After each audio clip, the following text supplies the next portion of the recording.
마이세 그리스도의 좌담 기록.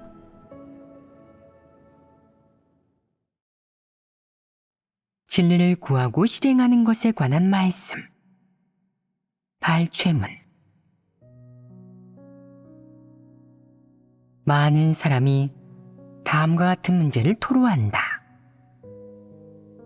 상부에서 교제하신 내용을 듣고 나면 분명히 이해한 것 같고 힘이 나며 소극적인 상태도 사라집니다. 하지만 그런 상태가 열흘 남짓밖에 유지되지 못하고 다시 비정상적인 상태가 되고 힘이 빠지는데 어떻게 나아가고 행동해야 할지 모르겠어요. 이는 어떤 문제겠느냐? 이 문제의 근본 원인이 무엇인지 너희는 생각해 본 적이 있느냐? 혹자는 진리를 중요하게 여기지 않는 것이 근본 원인이라고 말한다. 그러면 왜 교제를 듣고 나면 정상적인 내적 상태가 있는 것이겠느냐? 왜 진리를 들은 후에는 몹시 기쁘고 자유로워지는 것이겠느냐? 또 혹자는 그것이 성령 역사라고 말한다. 그러면 어째서 열흘 남짓 지나면 성령 역사가 사라지는 것이겠느냐? 혹자는 사람이 노력하지 않고 나태하기 때문이라고 한다. 그러면 왜 어떤 이는 노력해도 성령이 역사하지 않겠느냐? 너도 노력해보지 않았느냐? 어째서 성령이 역사하지 않겠느냐? 사람들이 말하는 이런 이유는 모두 실제에 부합하지 않는다. 여기에는 한 가지 문제가 있다. 즉, 성령이 역사하든 역사하지 않든 사람의 협력을 무시할 수 없다는 사실이다. 진리를 사랑하는 사람은 진리가 분명해지면 성령이 역사하는 기간이든 역사하지 않는 기간이든 항상 정상적인 내적 상태를 유지할 수 있다. 반면 진리를 사랑하지 않는 사람은 진리가 아주 분명해져도 또 성령이 특별히 역사하는 기간이라 해도 그가 행할 수 있는 진리에 한계가 있다. 그저 잠깐 기분이 좋을 때 조금 실행할 수 있을 뿐 대부분은 자신의 기호대로 행동하며 수시로 패괴의 성품을 표출한다. 그러므로 사람의 상태가 정상인지 진리를 실행할 수 있는지는 전적으로 성령 역사에 달려있는 것도 아니고 사람이 진리를 분명히 이해했는지에 달려있는 것도 아니다. 그것은 사람이 진리를 사랑하는지 진리를 실행하려고 하는지에 달려있다. 정상적인 상황에서 사람이 설교 교제를 들으면 한동안은 그의 정상적인 내적 상태를 유지한다. 이는 진리를 깨달아 얻은 성과이다. 너는 진리로 인해 자신의 폐괴된 본성을 인식한 뒤 기쁨과 자유로움을 느끼고 상태도 호전된다. 하지만 어느 정도 시간이 흘러 갑자기 특별한 일이 닥치면 어떻게 체험해야 할지 모르게 되고 마음속이 예전처럼 밝아지지 않고 자기도 모르게 진리를 잊어버린 채 일할 때 하나님의 뜻을 구하지 않고 모든 일을 독단적으로 처리하며 진리를 실행하려는 마음이 아예 사라진다. 그렇게 오랜 시간이 흐르면 원래 깨달았던 진리마저 사라지고 너는 계속 패괴의 성품을 표출하며 일이 닥쳐도 하나님의 뜻을 구하지 않게 된다. 설령 하나님에게 다가갈지라도 그것은 형식적인 행동일 뿐이다. 내가 그것을 깨달았을 때는 마음이 이미 하나님에게서 멀어졌을 것이며 하나님을 대적하는 일을 많이 저지르고 심지어 하나님을 모독하는 말도 했을 것이다. 이러면 문제가 아주 심각해진다. 그나마 상황이 상대적으로 나은 사람은 만회할 수 있겠지만 하나님을 모독하고 하나님과 우열을 겨루고 지위를 놓고 다투며 먹고 입는 것을 두고 다툴 정도로 상황이 심각한 사람은 만회할 수 없다. 진리를 명백하게 교제하는 목적은 진리를 깨닫고 실행하여 성품 변화에 이르게 하기 위함이지, 진리를 깨닫고 나서 마음이 환해지고 즐거워하면 그만인 것이 아니다. 내가 진리를 깨닫고도 실행하지 않는다면 진리를 교제하고 진리를 깨달은 의미가 사라진다. 진리를 깨닫고도 실행하지 않는다면 이는 무슨 문제겠느냐? 이는 진리를 사랑하지 않고 마음으로 진리를 받아들이지 않는다는 증거이다. 그러면 사람은 하나님의 축복과 구원받을 기회를 잃게 된다. 사람이 구원받을 수 있는지의 관건은 진리를 받아들이고 실행할 수 있는지에 달려 있다. 내가 깨달은 진리를 실행한다면 너는 성령의 깨우침과 비피춤, 인도를 얻어 진리 실제에 진입할 수 있고, 진리를 더 깊이 깨달아 진리를 얻고 하나님의 구원을 얻을 수 있다. 어떤 사람들은 진리를 실행하지 못하면서 늘 성령이 자신을 깨우쳐 주거나 비피쳐 주지 않는다고 원망하고, 하나님이 자신에게 힘을 더해 주지 않는다고 원망하는데, 이는 잘못된 것이고 하나님을 오해하는 것이다. 성령의 깨우침과 비피춤은 사람의 협력을 기반으로 주어진다. 사람이 진심이 있고 진리를 실행하고자 해야만, 깨달은 깊이와 무관하게 일단 실행할 수 있어야만 성령의 깨우침과 비피춤을 얻을 수 있다. 진리를 깨닫고도 실행하지 않고 성령이 역사하여 그가 실행하게 강요할 때까지 기다린다면 이는 너무 수동적이지 않으냐? 하나님은 전혀 사람에게 강요하지 않는다. 사람이 진리를 깨닫고도 실행하려 하지 않는다면 이는 사람이 진리를 사랑하지 않거나 내적 상태가 비정상이며 어떤 방해가 있다는 뜻이다. 하지만 하나님께 기도하면 하나님도 역사할 것이다. 사람이 진리를 실행하려 하지 않고 하나님께 기도도 하지 않을까 걱정이다. 그렇게 되면 성령이 사람에게 역사할 수가 없다. 사실 사람은 어떤 방면의 어려움이든 다 해결할 수 있다. 관건은 사람이 진리대로 실행할 수 있는지에 달려 있다. 지금 너희가 가진 폐괴 문제는 암도 불치병도 아니다. 너희가 의지를 가지고 진리를 실행한다면 성령 역사를 얻을 수 있고 이러한 폐괴의 성품이 변화할 수 있다. 그것은 내가 의지를 가지고 진리를 실행할 수 있는지에 달려 있다. 이게 관건이다.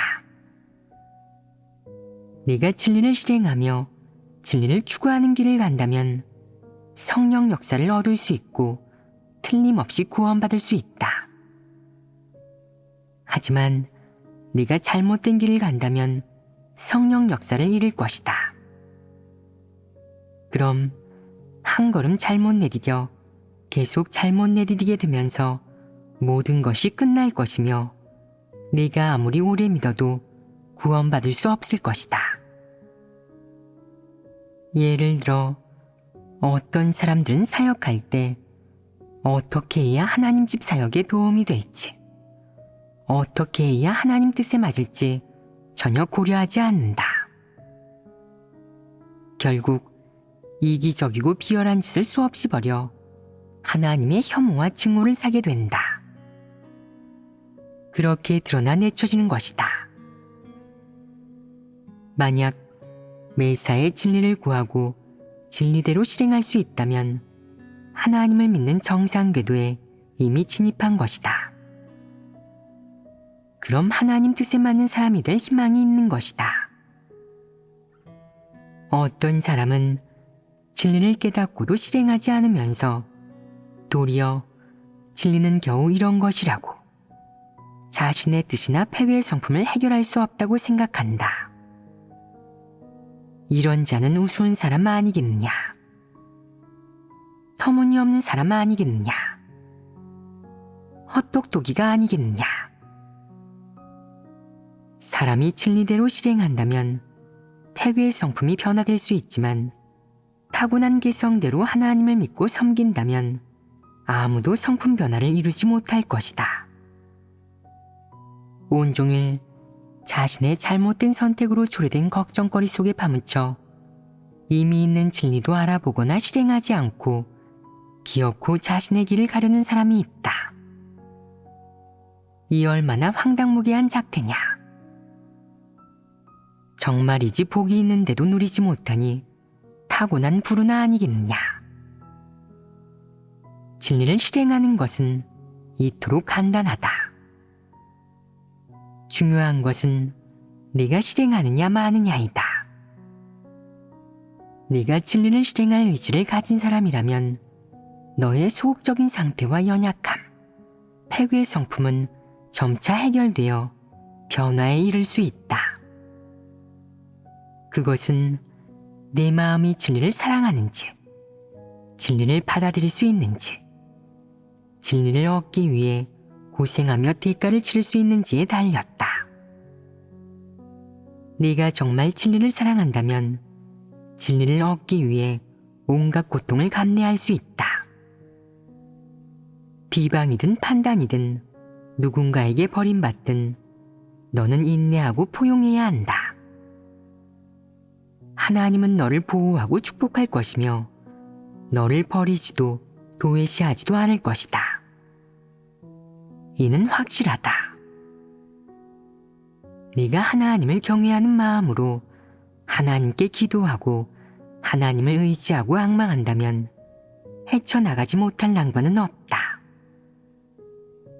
네게 패괴의 성품이 있고 과오도 있을 수 있겠지만 하나님을 경외하는 마음을 품고 신중하게 진리 추구의 길을 가기만 한다면 분명 굳게 설 수 있고 하나님의 인도와 보호를 받을 수 있다. 자신의 문제를 해결하거나 나아가 진리를 실행하기 위해서가 아니라 그저 사역하고 설교하며 다른 이에게 공급하기 위해서 일부 진리를 갖추는 사람들이 있다. 그가 교제하는 말을 보면 순수하게 이해하고 있고 또 진리에도 부합하지만 스스로에게 그 말을 대입하지 않으며 실행하거나 체험하지도 않는다. 이는 어떤 문제겠느냐?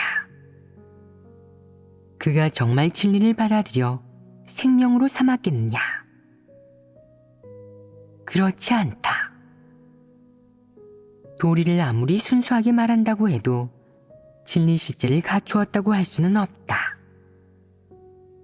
진리를 갖추려면 먼저 자신부터 진입해야 하고 진리를 깨달으면 실행해야 한다. 자신의 진입에 집중하지는 않고 다른 사람에게 진리를 전함으로써 스스로를 뽐내려고 한다면 이는 마음가짐이 잘못된 것이다. 수많은 거짓 리더가 이렇게 사역한다. 그들은 자신이 깨달은 진리를 끊임없이 다른 사람에게 교제하고 하나님을 믿은 지 얼마 안 된 사람들에게 공급하며 남들에게 진리를 실행하고 본분을 제대로 이행하라고 소극적인 상태에 빠지지 말라고 가르친다. 이는 모두 옳은 말로 사랑하는 마음이 있다고 할 수 있다. 그런데 왜 그 자신은 진리를 실행하지 않고 생명 진입을 하지 못했겠느냐? 이는 대체 어떻게 된 일이겠느냐? 이런 사람이 정말 진리를 사랑하는 사람이겠느냐? 이는 단정짓기 어려운 것이다. 이스라엘의 바리새인들도 그런 식으로 다른 사람에게 성경을 강론했지만 자기 자신은 하나님의 계명을 지키지 못했다. 예수가 나타나 사역할 때 그들은 하나님의 음성을 듣고도 주를 대적했으며 예수를 십자가에 못 박아 하나님의 저주를 받았다. 그러므로 진리를 받아들이거나 실행하지 않는 사람은 모두 하나님께 정죄될 대상이다. 이 얼마나 가련한 자들이냐. 그들이 말하는 글귀와 도리가 남들을 도와줄 수 있다면 왜 그들 스스로는 돕지 못하는 것이냐. 우리는 이런 사람을 실제가 없고 외식하는 사람이라고 해야 마땅하다. 그들은 진리의 글귀를 남들에게 공급하여 실행하게 하지만 막상 자신은 조금도 실행하는 법이 없다. 이런 자는 모렴치한 사람 아니겠느냐. 그들은 진리 실제가 없으면서도 다른 사람에게 글귀와 도리를 말함으로써 진리 실제가 있는 사람인 양 꾸민다. 이는 고의로 사람을 미혹하고 해치는 것 아니겠느냐. 이런 사람이 드러나 도태되는 것은 자업자득이니 동정할 필요도 없다. 글귀와 도리만 말할 줄 알고 진리를 실행하지 않는 사람이 참된 변화를 얻을 수 있겠느냐. 그것은 남을 기만하고 자신도 해치는 일 아니겠느냐. 진리 추구에서 핵심은 실행에 있다. 진리를 실행하는 목적은 자신의 패괴의 성품을 해결함으로써 진정으로 사람답게 살아가는 것이다. 하지만 그는 자신의 패괴의 성품을 전혀 인식하지 못하고 진리로 자신의 어려움을 해결할 줄도 모른다. 그러면 그가 아무리 남을 양육하고 공급하고 붙들어준다 해도 실질적인 성과를 거두지 못한다. 그에게는 생명 진입의 길도 성품 변화의 길도 없기 때문이다. 진리를 교제해도 사람의 어려움을 해결해 줄 수 없고 그 어떤 문제도 해결할 수 없다면 그가 하는 말은 전부 듣기에만 좋을 뿐 실용성이 없는 글귀와 도리가 아니겠느냐. 성품 변화를 이루고 싶다면 먼저 반드시 하나님 말씀을 실행하고 체험하는 데 집중해야 한다. 어떤 측면의 진리를 깨달았든 실행을 중요시해야 할 것이다. 실행하고 체험하는 과정에서 비로소 문제를 발견할 수 있다. 특히 패괴의 성품이 드러날 때 문제를 인식할 수 있다.